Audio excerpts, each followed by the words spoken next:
স্বাধীন বাংলা ফুটবল দলের অধিনায়ক জাকারিয়া পিন্টুর মরদেহ রাখা হয়েছে রাজধানীর ধানমন্ডির একটি হাসপাতালে। সেখানে আছেন সহকর্মী মুশফিকুর রহমান। আমরা সরাসরি চলে যাচ্ছি তার কাছে। মুশফিক, সাবেক ফুটবলার জাকারিয়া পিন্টুর জানাজা এবং দাফন সম্পর্কে কি তথ্য আছে আপনার কাছে? সামিয়া জান্নাত যেটা বলছিলেন যে মারা গেছেন স্বাধীন বাংলা ফুটবল দলের অধিনায়ক জাকারিয়া পিন্টু।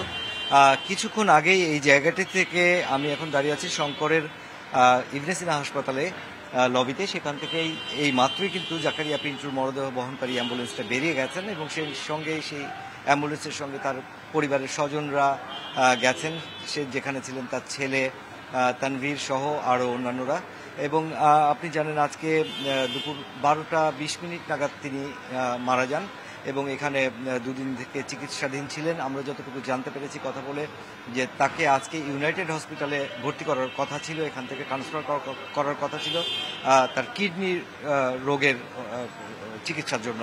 তো তার আগেই তিনি চলে গেছেন বাংলাদেশের অগণিত ভক্ত সমর্থককে কাঁদিয়ে।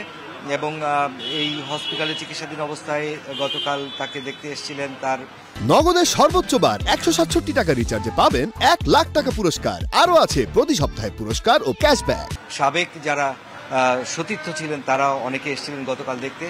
তবে এখন পর্যন্ত ফুটবল সংগঠক বা ফুটবল খেলোয়াড়, সাবেক খেলোয়াড়, তার সতীর্থ বা ফুটবল ফেডারেশনের কোনো কর্তা তারা কিন্তু এখন পর্যন্ত এসে পৌঁছেননি।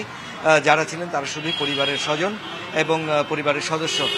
সেই সাথে আপনি একটু বলতে চাই, কিছুক্ষণ আগে এখান থেকে তার ডেড বডি নিয়ে যাওয়া হয়েছে ধানমন্ডি তাকুয়া মসজিদে। সেখানে তার গোসল শেষে একটি জানাজা হবে বাদ আসর এবং এই জানাজার পর তার মরদেহ রাখা হবে বারডেম হসপিটালের হিমঘরে। সেখান থেকে তার মেয়ে লন্ডন থেকে রওনা দিয়েছেন এবং তিনি সন্ধ্যায় এসে পৌঁছলে আগামীকাল তার প্রথম জানাজা ঢাকা মোহামেডান স্পোর্টিং ক্লাবে অনুষ্ঠিত হবে।